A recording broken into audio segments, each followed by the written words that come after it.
IGNOU regional centre Pune इथून आपण आजचं हे प्रेझेंटेशन पाहताय आणि या प्रेझेंटेशन मध्ये प्रामुख्याने आपण ज्या विषयाची सुरुवात करणार आहोत तो विषय म्हणजे administrative system at state and district levels, म्हणजेच जिल्हा आणि राज्याच्या पातळीवरील प्रशासकीय व्यवस्था याच्यावरती आपण चर्चा करणार आहोत. प्रामुख्याने कोणत्या प्रकारची व्यवस्था आपण स्वीकारलेली आहे, कशा प्रकारे आपली ही पूर्ण व्यवस्था चालते आणि यासारख्या अनेक गोष्टी यातून आपण पाहू शकतो. तर इथे प्रामुख्याने असं आपल्याला पाहायला मिळतं की भारतातली जी संरचना तयार केली गेलेली आहे, प्रामुख्याने प्रशासकीय संरचना, ती केंद्राच्या पातळीवर, त्यासोबतच राज्याच्या पातळीवर आणि त्यासोबतच जिल्हा पातळीवर देखील ही संरचना उभारली गेलेली आहे. आणि यापूर्वी आपण अनेकदा जेव्हा आपण administrative system at union level हे पाहिलं होतं, म्हणजेच केंद्र पातळीवरती किंवा केंद्राच्या पातळीवर कोणत्या प्रकारची प्रशासकीय व्यवस्था अस्तित्वात आहे याचा आपण आढावा घेतला होता, याच्याबद्दलची आपण माहिती घेतली होती. आणि यातून मग आपल्याला समजतं की भारतामध्ये ज्या प्रकारचं शासन किंवा ज्या प्रकारची संरचना ही केंद्रीय पातळीवरती अस्तित्वात आहे, त्याच प्रकारची व्यवस्था ही राज्य पातळीवर देखील अस्तित्वात असल्याचं पाहायला मिळतं. उदाहरणार्थ सांगायचं झालं तर केंद्रामध्ये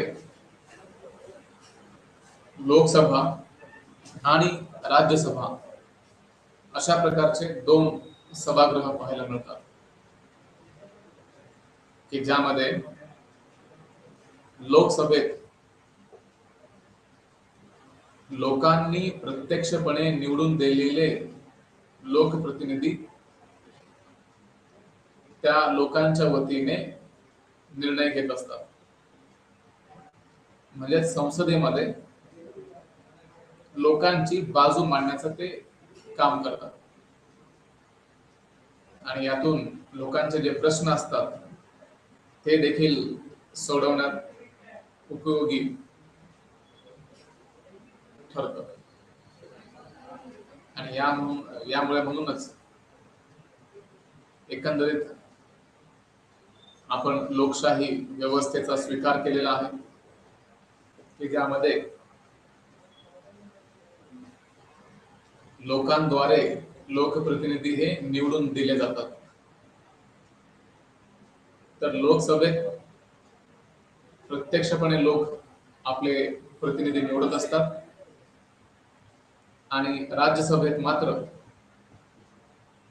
लोक प्रत्यक्षपणे आपले प्रतिनिधी निवडत नसून त्यांच्या वतीने राज्याच्या पातळीवरील जे लोकप्रतिनिधी असतात, ज्याला आपण MLA असं म्हणतो, किंवा जे लोकप्रतिनिधी असतात त्यांच्या मार्फत राज्यसभेतील सदस्यांची निवड केली जाते. तर इथे एक गोष्ट दिसते की एका बाजूला लोकप्रतिनिधी जे की लोकांमधून प्रत्यक्षपणे निवडून आलेले असतात आणि दुसऱ्या बाजूला ते लोकप्रतिनिधी जे की लोकांच्या मार्फत अप्रत्यक्षपणे निवडून आलेले असतात. तर या दोन्हींचा कॉम्बिनेशन आपल्याला इथे पाहायला मिळतो. म्हणजे ह्या दोन्ही व्यवस्था इथे कार्य करत असतात. तर प्रामुख्याने असं आपण म्हणू शकतो की लोकसभा आणि राज्यसभा हे दोन्हीही प्रतिनिधी गृह आहेत, रिप्रेझेंटेटिव्ह हाऊस, की ज्यामध्ये लोकांच्या वतीने निवडून आलेले लोकप्रतिनिधी लोकांच्या हितासाठी किंवा लोकांच्या कल्याणासाठी कार्य करण्याची भूमिका बजावत असतात.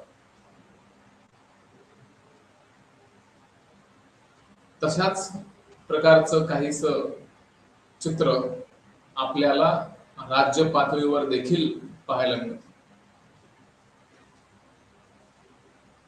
इथे राज्य पातळीवरती विधानसभा आणि विधान परिषद अशा दोन सभागृहांचा मिळून एक लेजिस्लेचर किंवा विधिमंडळ निर्माण केलं जातं. काही राज्यांमध्ये हे अपवादात्मक परिस्थिती असू शकते. याचं कारण म्हणजे प्रत्येक राज्यामध्ये विधान परिषद अस्तित्वात असेलच असं नाही. किंबहुना बहुतांश भारतातील राज्यांमध्ये विधान परिषद अस्तित्वात नसल्याचे जाणवते आणि विधानसभा मात्र सर्व ठिकाणी अस्तित्वात असल्याचं पाहायला मिळते. तर इथे एकंदरीत विधानसभा ही प्रत्येक राज्यांमध्ये पाहायला मिळते, परंतु विधान परिषद मात्र केवळ काही राज्यांमध्ये पाहायला मिळते. आणि यातून असं दिसतं की जी राज्य लोकसंख्येच्या दृष्टीने मोठी आहे त्या राज्यांमध्ये विधान परिषदेची तरतूद देखील पाहायला मिळते. परंतु काही राज्य आहेत की ज्यामध्ये विधान परिषद मात्र अस्तित्वात नसते. त्याऐवजी केवळ आणि केवळ विधानसभा हे एकमेव स्थान असते की ज्यामध्ये लोकांचे प्रश्न हे सोडवले जाऊ शकते.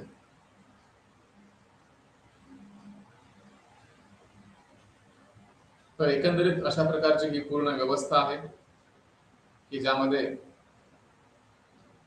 लोकप्रतिनिधी आपली भूमिका ही बजावत असतात. तर लोकसभेमधून प्रत्यक्षपणे लोकांच्या द्वारे लोकप्रतिनिधींची निवड केली जाते, किंबहुना राज्यसभेमध्ये मात्र लोकप्रतिनिधींची अप्रत्यक्षपणे निवड केली जाते किंवा निर्वाचन केले जाते. त्याच प्रकारचं जे सिस्टम आहे ते राज्याच्या पातळीवर देखील लागू होते आणि यातून दोन सभागृह पाहायला मिळतात, एक विधानसभा आणि दुसरे विधान परिषद. तर जी विधानसभा आहे या विधानसभेमध्ये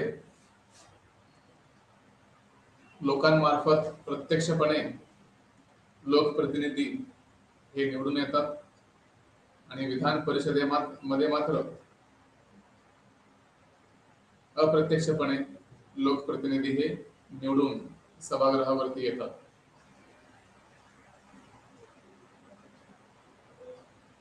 तर इथे एकंदरीत असं आपण म्हणू शकतो की लोकांचे प्रश्न सोडवण्यासाठी कायदेशीर दृष्ट्या किंवा वैधानिक पद्धतीने एक व्यवस्था निर्माण केली जाते आणि त्या व्यवस्थेमध्ये असं पाहायला मिळतं की लोकांचे प्रश्न सोडवण्यासाठी काही मार्ग, कायदेशीर तरतुदी उपलब्ध आहेत. तर अशा प्रकारे हे कार्य चालत असते. दुसरीकडे याची अंमलबजावणी करण्यासाठी जे काही कायदे निर्मिती केली जाते त्याची अंमलबजावणी करण्यासाठी एक व्यवस्था उभारली जाते. ती व्यवस्था म्हणजे अशा प्रकारची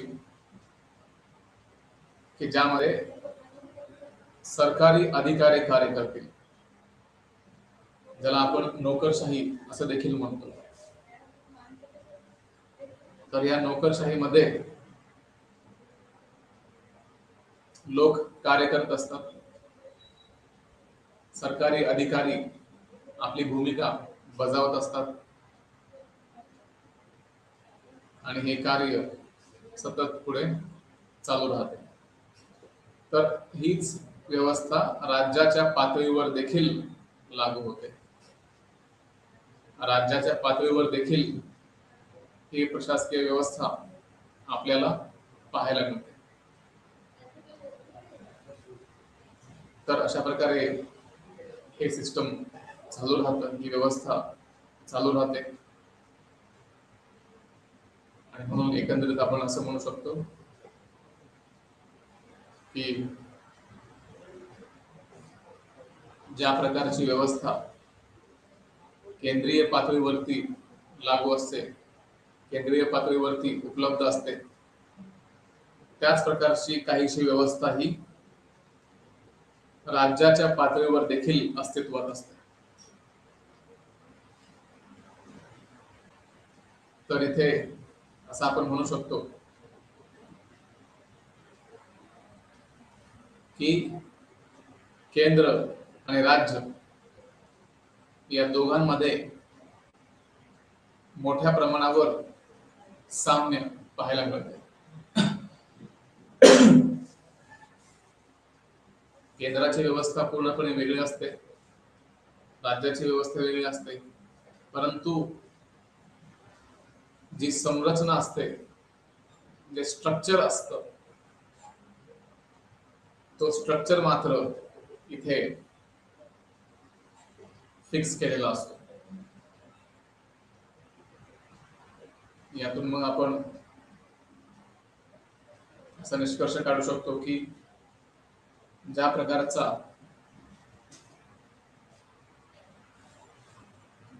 प्रशासकीय कामकाज केंद्रीय पातळीवरती चालते, त्याच प्रकारचा कामकाज हे राज्य पातळीवर देखील चालत असते. आता यातील प्रामुख्याने जो मुद्दा आपण चर्चेला घेतलेला आहे तो म्हणजे म्युनिसिपल ऍडमिनिस्ट्रेशन किंवा महापालिका प्रशासन. तर ही जी महापालिका असते ही कशा प्रकारे कार्य करते हे पाहणं देखील तितकंच महत्वाचं आहे. तर ज्या प्रकारे केंद्रीय पातळीवरती आणि राज्य पातळीवरती विधान भवन किंवा ज्याला आपण म्हणू विधिमंडळाची निर्मिती केली गेली आहे, त्याचाच एक छोटा स्वरूप म्हणून आपण अशाच प्रकारचे विधिमंडळ स्थानिक पातळीवर देखील उभारलेले आहे. आणि म्हणून यातून एक गोष्ट जी आपल्याला समजते आणि जी निदर्शनास येते ती म्हणजे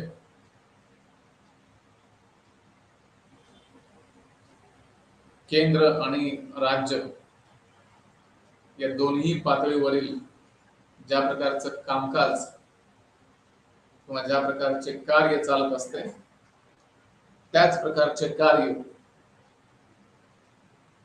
स्थानिक पातळीवर देखील चालवले जाऊ शकते. तर ही व्यवस्था अशा प्रकारे सतत कार्यरत असते. तर एकंदरीत सांगण्याचा मुद्दा असा की भारतामधील जे फेडरल सिस्टम आपण उभारलेला आहे, फेडरलिझम जे उभारलेलं आहे, त्या फेडरलिझमला देखील एक अर्थ प्राप्त होतो आणि ते अशा करता कारण या फेडरलिझम मध्ये 3 स्तरावरती सत्तेचं विभाजन केलं गेलेलं आहे.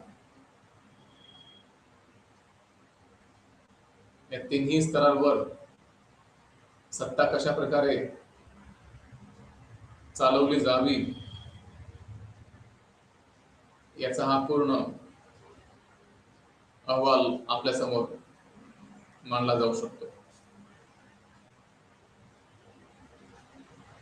तर यात अशा गोष्टी पाहायला मिळतात की जे आंतरराष्ट्रीय प्रश्न आहेत किंवा राष्ट्रीय प्रश्न आहेत ते सर्व प्रश्न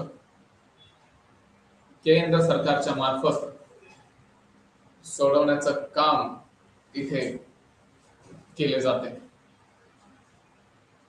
त्यासोबतच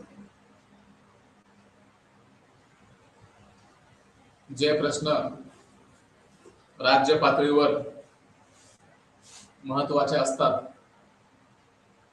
त्या ठिकाणी तो निर्णय राज्य सरकार घेत असते आणि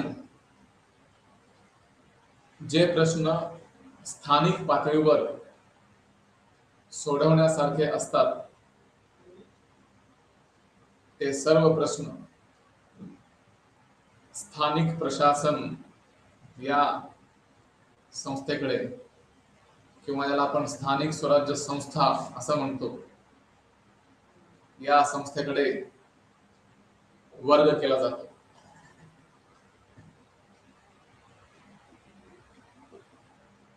तर असं आपण म्हणू शकतो की वाढत्या लोकसंख्येबरोबर सरकारवर जो काही दबाव येत असतो तो दबाव झेलण्यासाठी काही महत्त्वाच्या तरतुदी आवश्यक असतात. तो दबाव झेलण्यासाठी आपण इथे नवनवीन व्यवस्था उभारत असतो.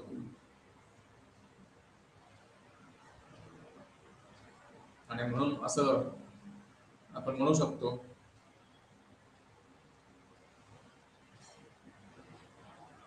की ज्या प्रकारे केंद्रामध्ये कामकाज चालते, ज्या प्रकारे राज्यामध्ये कामकाज चालते, त्याचंच एक लहान स्वरूप म्हणून त्याच प्रकारचं एक शासन आपण स्थानिक पातळीवर उभारण्याचा प्रयत्न करतो. आणि जेव्हा आपण स्थानिक पातळीवरती हे प्रश्न सोडवत असतो त्यावेळेस राज्य सरकार आणि केंद्र सरकार या दोन्ही सरकारांची आवश्यकता भासते.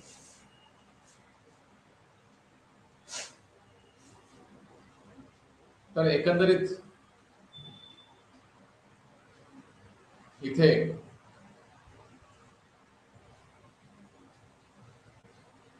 प्रादेशिक त्यासोबतच स्थानिक प्रशासनाला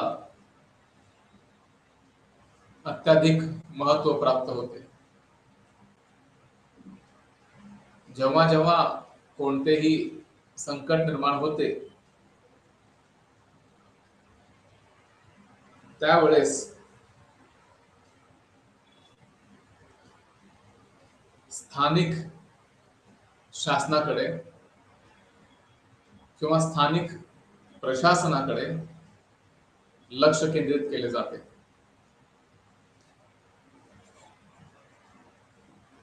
आणि यातून पुढे सरकार कशा प्रकारे चालवले जाईल यावरती लक्ष केंद्रित करण्याचं कार्य इथे होते.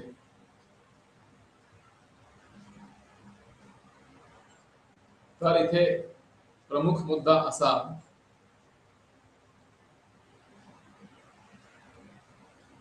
की महापालिका प्रशासन हे प्रशासकीय व्यवस्थेतील एक अत्यंत महत्वाचा असा एक भाग असतो. आणि या महापालिका प्रशासनाच्या मार्फत अनेक कार्य सरकारमार्फत पूर्ण केले जातात. आणि त्यातलाच एक महत्वाचं म्हणजे ज्या वेळेस संपूर्ण जगावर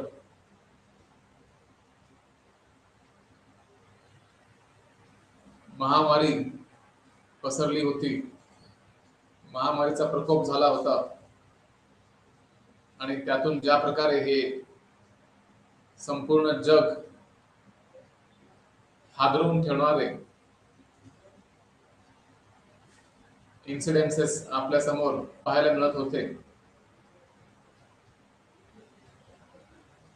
ते अत्यंत हानिकारक आणि अत्यंत विदारक अशा प्रकारची परिस्थिती काही वर्षांपूर्वी भारतामध्ये आणि भारतासोबतच जगातील अन्य राष्ट्रांमध्ये अशा प्रकारचे संकट पाहायला मिळाले होते. परंतु त्यावेळेस या महामारीला नियंत्रणात आणण्यासाठी महापालिका प्रशासनाने मोठी जबाबदारी पार पाडल्याचे पाहायला मिळते. कारण जेव्हा भारतावर या महामारीचं संकट ओढावले गेले होते त्यावेळेस महापालिका असेल किंवा जिल्हा प्रशासन असेल या स्थानिक पातळीवरील प्रशासनाने त्या जिल्ह्यांचा आढावा घेऊन त्या शहरांचा त्या तालुक्यांचा गावांचा आढावा घेऊन प्रत्यक्षात ही कृती कशा प्रकारे अस्तित्वात आणली जाऊ शकेल याचा प्रयत्न झाल्याचं आपल्याला पाहायला मिळेल. जिल्हा प्रशासन हे केवळ काही वर्षांपूर्वी आलेलं आहे असं अजिबात नाही. तर जिल्हा प्रशासन ही व्यवस्था पोस्ट इंडिपेंडेन्स किंवा प्री इंडिपेंडेन्स या काळात देखील अस्तित्वात असल्याचं पाहायला मिळते. तर एकंदरीत असं आपल्याला म्हणता येईल की जिल्हा प्रशासन तर त्यावेळेस अस्तित्वात होते, परंतु हे जिल्हा प्रशासन त्या काळी इतके प्रातिनिधिक नव्हते असं आपण म्हणू शकतो.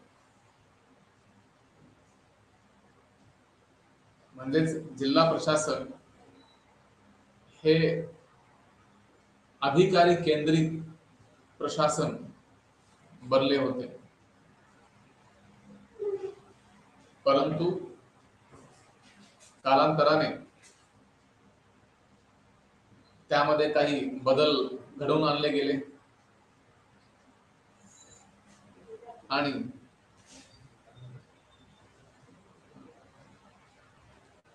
लोकांचे प्रतिनिधित्व वाढवण्यासाठी लोकशाहीकरणाची सुरुवात जिल्हा पातळीवर करण्यास सुरू झाले आणि अशा प्रकारे जिल्हा प्रशासन हे अधिकारी केंद्रित न राहता लोकप्रतिनिधी केंद्रित होऊ लागले. जिल्हा पातळी असेल किंवा त्यासोबतच राज्य पातळीवर असेल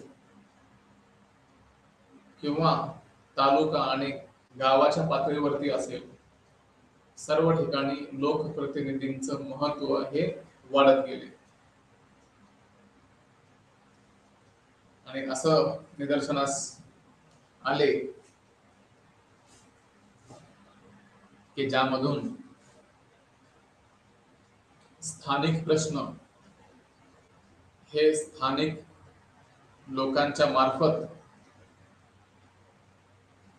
सोडवण्यासाठी मदत झाली.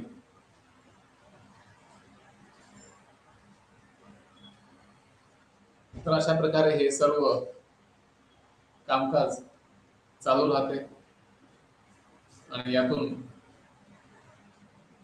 महापालिका प्रशासन असेल किंवा ग्रामीण स्तरावरती जिल्हा प्रशासन किंवा जिल्हा परिषद असेल, हे सर्व इथे सक्रिय असल्याचं पाहायला मिळते. यापूर्वी देखील आपण पाहिलेलं आहे की जिल्हा प्रशासन जे असते हे कालांतराने लोक प्रतिनिधी केंद्रित होत चालले आहे आणि या कारणामुळे म्हणून एक गोष्ट मात्र इथे आपल्या समोर निदर्शनास येते की आता जे स्थानिक प्रश्न असतात, हे सर्व स्थानिक प्रश्न हे स्थानिक नेत्यांच्या वतीने, लोकप्रतिनिधींच्या वतीने सोडवले जाते.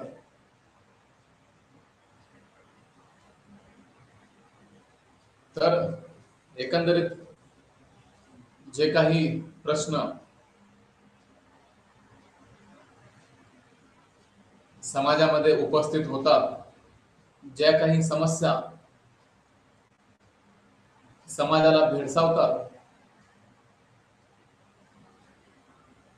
त्या समस्यांचे निराकरण करण्यासाठी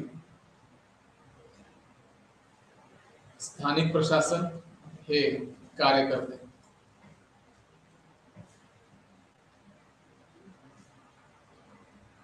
तर इथे महापालिका ही अत्यंत महत्वाची भूमिका बजावत असते.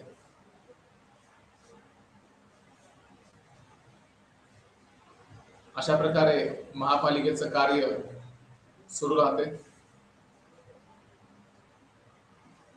आणि जेव्हा आपण महापालिकेबद्दल बोलतो त्यावेळेस शहरी प्रशासन पुढे येते की ज्यामध्ये शहरी प्रशासन जे असते ते 3 पातळीवर विभागले जाते,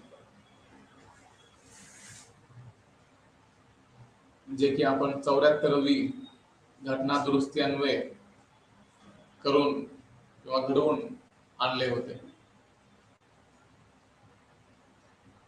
त्यासोबतच 73वी घटना दुरुस्ती देखील घडवून आणण्यात आली होती आणि या घटना दुरुस्तीच्या तरतुदीनुसार ग्रामीण भागामध्ये देखील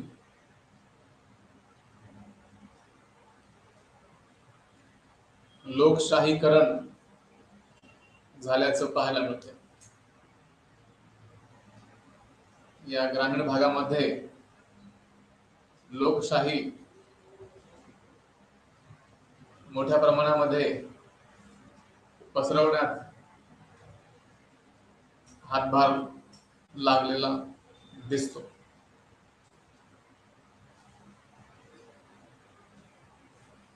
महापालिका प्रशासन हे प्रामुख्याने शहरी प्रशासनाकडे लक्ष केंद्रित करते, की ज्यामध्ये महापालिका आपली आपली भूमिका कशा प्रकारे बजावते त्याच्यावर चर्चा केली जाते.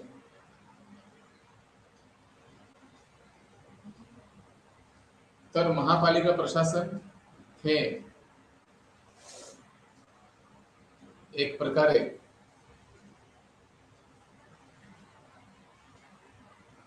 लोकांचे प्रश्न सोडवण्यासाठी स्थानिक लोकांची किंवा स्थानिक लोकप्रतिनिधींची मदत घेतली जाते.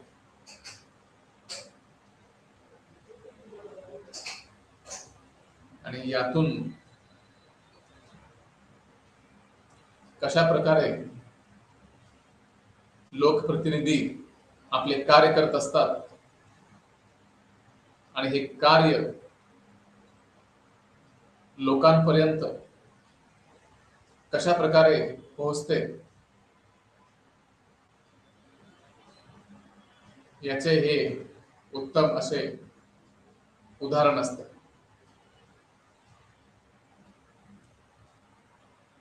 आणि म्हणून असं पाहायला मिळते की महापालिका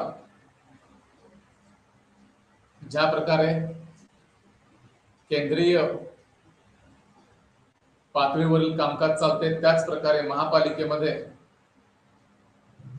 प्रादेशिक पातळीवर कामकाज चालावे याकरता ही संपूर्ण व्यवस्था निर्माण केली जाते. आणि म्हणून ही जी व्यवस्था आपण उभारलेली आहे महापालिकेची ती कशा प्रकारे कार्य करते ते आपण काही मुद्द्यांच्या द्वारे समजून घेण्याचा प्रयत्न करूया. तर सर्वप्रथम भारताच्या वसाहती इतिहासातील शहरी स्थानिक स्वराज्य संस्थांचे महत्व आणि त्यांचा शहरी प्रशासनावर कशा प्रकारे परिणाम झाला हे आपण समजू शकतो. याचं कारण म्हणजे जेव्हा इंग्रज भारतावर राज्य करत होते त्यावेळेस जास्तीत जास्त अधिकार हे केंद्राकडे एकवटल्याचे पाहायला मिळत होते. जास्तीत जास्त अधिकार हे केंद्र सरकारकडे एकवटलेले होते, ज्याला आपण गव्हर्नर जनरल आणि नंतर व्हाईस रॉय असं म्हटलं गेलं. तर गव्हर्नर जनरल किंवा नंतर व्हाईसरॉय यांनी शक्य तितके अधिकार स्वतःकडे ठेवण्याचा प्रयत्न केल्याचं पाहायला मिळते आणि किंबहुना ते साहजिक होते. त्याचं कारण म्हणजे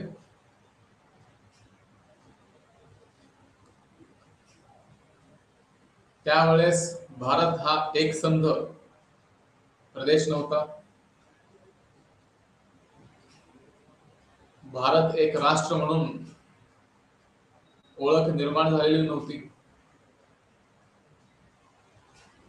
आणि म्हणून असं आपण पाहू शकतो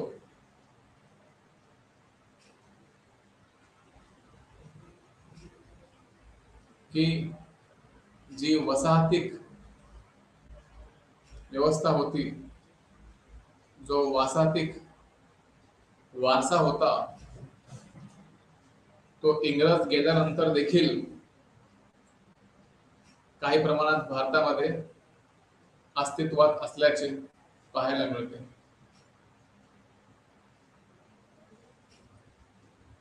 म्हणजे ज्या प्रकारे केंद्रीकरणाची टेंडन्सी, ज्या प्रकारे केंद्रीकरणाचा जो कल होता तो स्वातंत्र्यानंतर देखील काही वर्षापर्यंत सतत चालू राहिले आणि यातून मग जास्तीत जास्त अधिकार हे केंद्राकडे ठेवण्याचे प्रयत्न झाल्याचे पाहायला मिळते. त्यासोबतच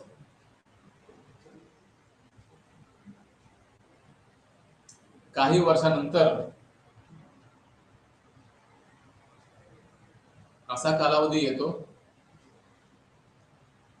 की ज्यामध्ये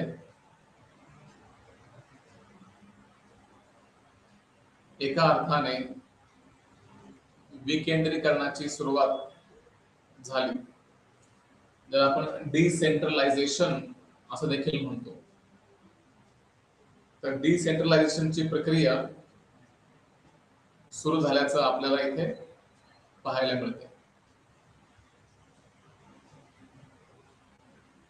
हे डिसेंट्रलायझेशन करण्यामागील उद्देश म्हणजे कशा प्रकारे भारतात स्थानिक पातळीवरील प्रश्न स्थानिक पातळीवरच सोडवले जातील याचा विचार इथे झाल्याचं पाहायला मिळते. त्यासोबतच शहरी भाग असेल किंवा नगरपालिका असतील, काही अधिसूचित क्षेत्रे असतील किंवा त्या व्यतिरिक्त कॅन्टोन्मेंटची, ज्याला आपण कटक मंडळ असं देखील म्हणतो, तर या सर्वांची वैधानिक पद्धतीने स्थापना केली गेल्याचे पाहायला मिळते.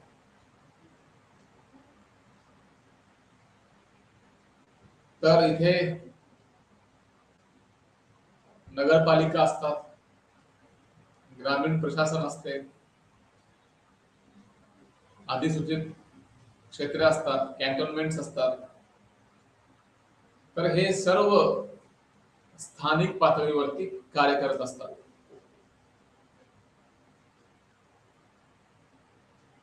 यासोबतच हे देखील पाहणं अत्यंत गरजेचं आहे की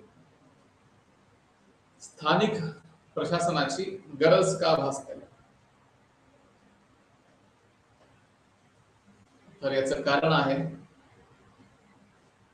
वाढती लोकसंख्या. शहरी आणि ग्रामीण दोन्ही ठिकाणी लोकसंख्येचा आलेख हा सतत पुढे वाढत राहिल्याचं पाहायला मिळते. त्यामुळे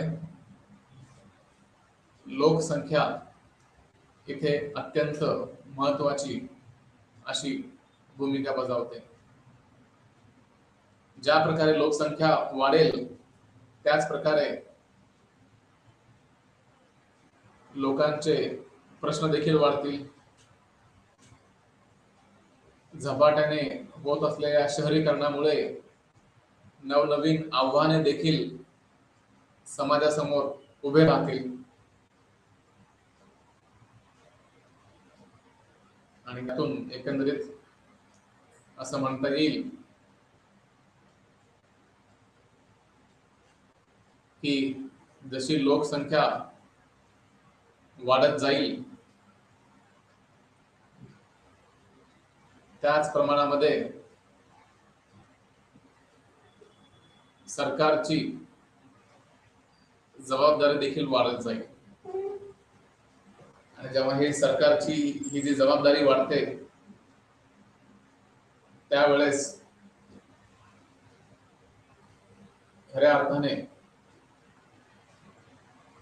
सरकारवरती एक प्रकारचा ताण निर्माण होतो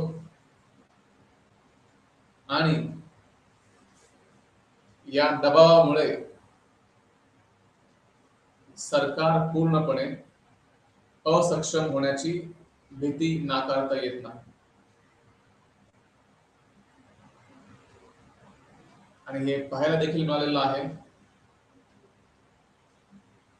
की वाढत्या लोकसंख्येमुळे सरकारवरती मोठ्या प्रमाणावर दबाव निर्माण होतो आणि या दबावामुळे सरकार असक्षम देखील झाल्याचं पाहायला मिळतं. तर यावरती उपाय म्हणून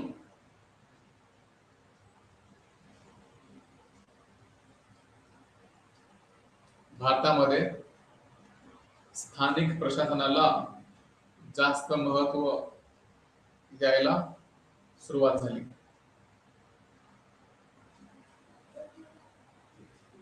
शहरी भागामध्ये पूर्णपणे वेगळ्या प्रकारची व्यवस्था आणि ग्रामीण भागामध्ये काहीशी वेगळी व्यवस्था असल्याचं देखील आपल्याला निदर्शनास येते.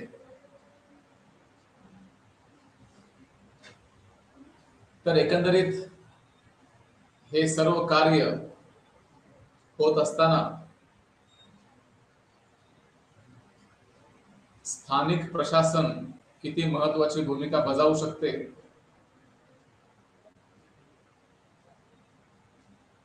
याचा अनुभव आपल्याला येत असतो. कारण जेव्हा स्थानिक प्रशासन बळकट होते त्यावेळेस अनेक प्रश्न सोडवण्यास मदत होते. ज्या गतीने स्थानिक प्रशासन समस्या सोडवू शकते किंबहुना राज्य सरकार किंवा केंद्र सरकार कदाचित प्रत्येक ठिकाणी या गतीने लक्ष देणं सरकारसाठी देखील डोईजड ठरते.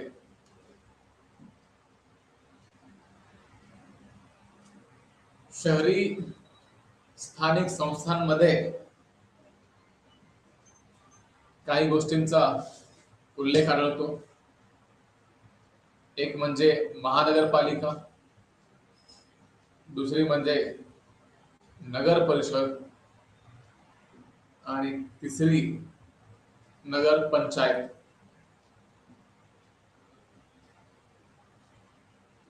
तर यातून एक गोष्ट आपल्या समोर उभी राहते ती म्हणजे एक संरचना, एक स्ट्रक्चर की ज्यामध्ये महानगरपालिका आहे, नगर परिषद आहे आणि नगर पंचायत देखील अस्तित्वात आहे. तर हे सर्व गोष्टी इथे उपयोगी येतात. आणि यातून या सर्व संस्थांचा विकास होताना आपल्याला पाहायला मिळतो. ही जी व्यवस्था आहे की ज्यामध्ये महानगरपालिका, नगर परिषद आणि नगर पंचायत ही जी व्यवस्था आहे ती नागरी शहरीकरणाकडे जास्त अस्तित्वात असल्याचं पाहायला मिळते. म्हणजेच जे मोठे गाव ज्याची लोकसंख्या दिवसेंदिवस वाढत असेल आणि काही गावे त्यामध्ये समाविष्ट करून एक नगर पंचायत उभारली जाते आणि या नगर पंचायतच्या मार्फत हे जे ट्रान्सफॉर्मेशन असते की ज्यामध्ये गाव पातळीवरून शहर निर्माण करण्याचं जे प्रयत्न सुरू असते आणि त्या प्रयत्नांमधला जो पहिला टप्पा असतो तो म्हणजे नगर पंचायत. त्यासोबतच दुसरा टप्पा जो महत्वाचा ठरतो ते म्हणजे नगर परिषद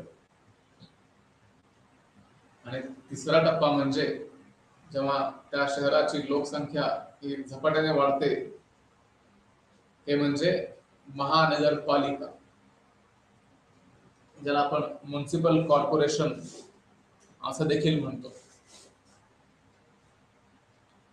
तर ज्या ज्या शहरांची लोकसंख्या ही मोठ्या प्रमाणावर वाढल्याचं पाहायला मिळते त्या ठिकाणी महानगरपालिकेची स्थापना देखील केली जाते.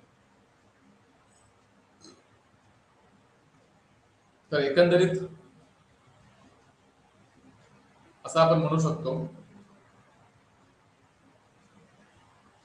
की महानगरपालिका ही शहरी स्थानिक स्वराज्य संस्थांमधील सर्वोच्च पालिका असते. त्यासोबतच ग्रामीण भागामध्ये देखील अशा प्रकारचे चित्र आपल्याला पाहायला मिळते की ज्यामध्ये ग्राम पातळीवर किंवा गावाच्या पातळीवर ग्रामपंचायतची स्थापना केली जाते. तालुका स्तरावर पंचायत समितीची स्थापना केली जाते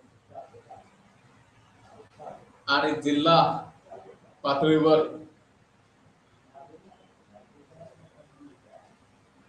जिल्हा परिषद कार्य करत असते. तर अशा प्रकारे हे दोन्ही गोष्टी इथे परस्परांना पूरक अशा पद्धतीने कार्य करत असतात.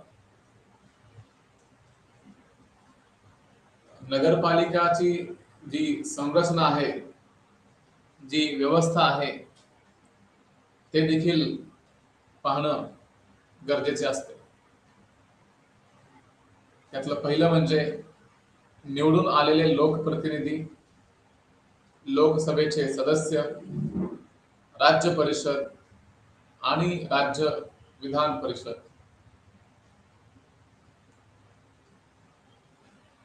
तर अशा प्रकारे हे लोकप्रतिनिधी अनेक सभागृहांमध्ये लोकांच्या मार्फत निवडून गेल्याचे आपल्याला पाहायला मिळते. त्यासोबतच समित्यांचे अध्यक्ष आणि महापालिका प्रशासनातील विशेष ज्ञान किंवा अनुभव असलेल्या व्यक्तीची इथे भूमिका ही अत्यंत महत्वाची असते.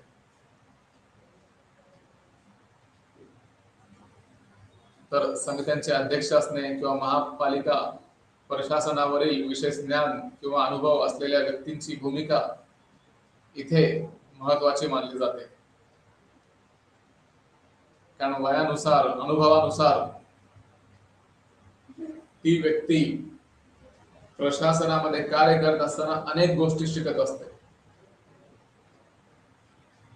आणि त्यातूनच मग अशा प्रकारे हे सतत चालू राहते. त्यासोबतच प्रभाग समित्या देखील अस्तित्वात असतात की ज्यामध्ये वॉर्ड कमिटीज यांची भूमिका महत्वाची मानली जाते. यामध्ये रचना निश्चित करण्यात राज्य सरकारची परवानगी घेतली जाते. जी काही वॉर्ड कमिटी किंवा प्रभाग समिती निर्माण करायची असेल त्यासाठी राज्याचं मत इथे महत्वाचे असते. त्यासोबतच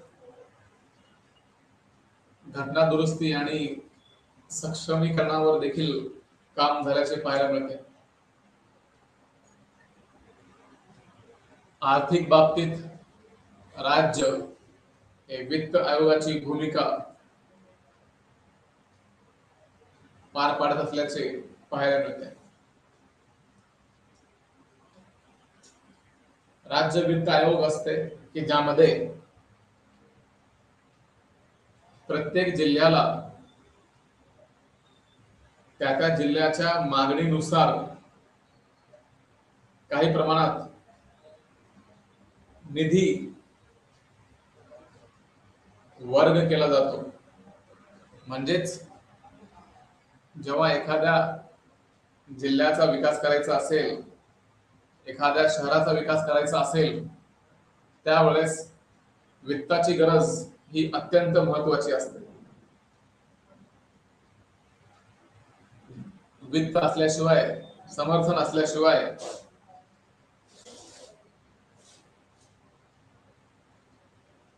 कोणत्याही परिस्थितीमध्ये राज्य किंवा राज्याची जी यंत्रणा आहे ती यंत्रणा समजून घेण्यास एक प्रकारे इथे मदत होते. तर इथे ज्या प्रकारे केंद्रामध्ये केंद्रीय वित्त आयोग असतो त्याच प्रकारे प्रत्येक राज्यामध्ये एक स्वतंत्र वित्त आयोगाची स्थापना केली जाते आणि यामधून राज्य कर, शुल्क आणि नगरपालिकांसोबत अनुदान हे वाटून घेतले जाते. त्याबरोबरच नगरपालिकांसाठी योजना तर निधीमध्ये केंद्रीय वित्त आयोगाचा सहभाग देखील अस्तित्वात असतो. तर राज्याचा जो काही कर असेल तो कर गोळा करण्यामध्ये देखील नगरपालिकांची भूमिका अत्यंत महत्वाची असते आणि त्यासोबतच ही संरचना टिकवून ठेवणे आणि त्याचे सक्षमीकरण करणे हे एक प्रकारे महत्वाचे असल्याचे पाहायला मिळते.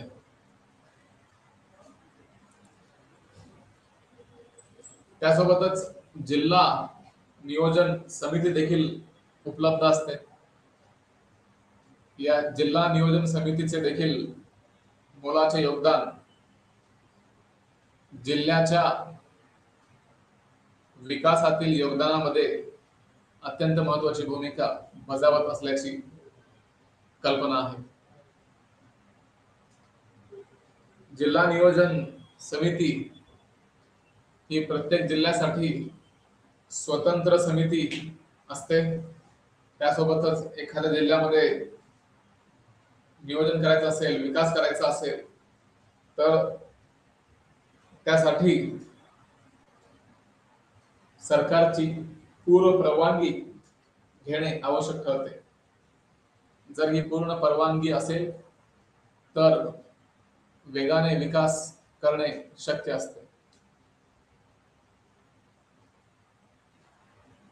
इथे जिल्ह्यातील नगरपालिका आणि पंचायतींच्या योजनांचे एकत्रीकरण करण्याचं कार्य या ठिकाणी केला जातो. त्यासोबतच संपूर्ण जिल्ह्याचा प्रारूप विकास आराखडा तयार करण्याचे कार्य हे जिल्हा नियोजन समितीकडे सोपवण्यात येते की जेणेकरून लॉंग टर्म साठी किंवा जास्त काळासाठी टिकून राहील अशा प्रकारचा शाश्वत विकास, ज्याला आपण सस्टेनेबल डेव्हलपमेंट असं देखील म्हणतो, तर हे शाश्वत विकास करणे खूप गरजेचे आहे. ते जर करायचं असेल तर केंद्रीय पातळीवर, राज्याच्या पातळीवर आणि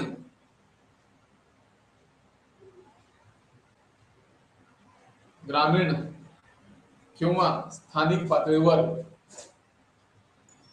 14व्या घटना दुरुस्तीला महत्व प्राप्त झालेले आहे. या बळकटीकरणासाठी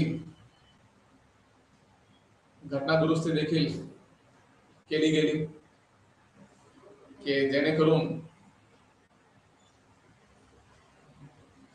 लोकांचे प्रश्न, सामान्यांचे प्रश्न हे जास्त योग्यपणे मांडता येतील याचा विचार करण्यासारखा आहे. त्यासोबतच भारतातील जे स्थानिक नगरपालिका प्रशासन असते त्यासमोर देखील अनेक आव्हाने उभे असतात.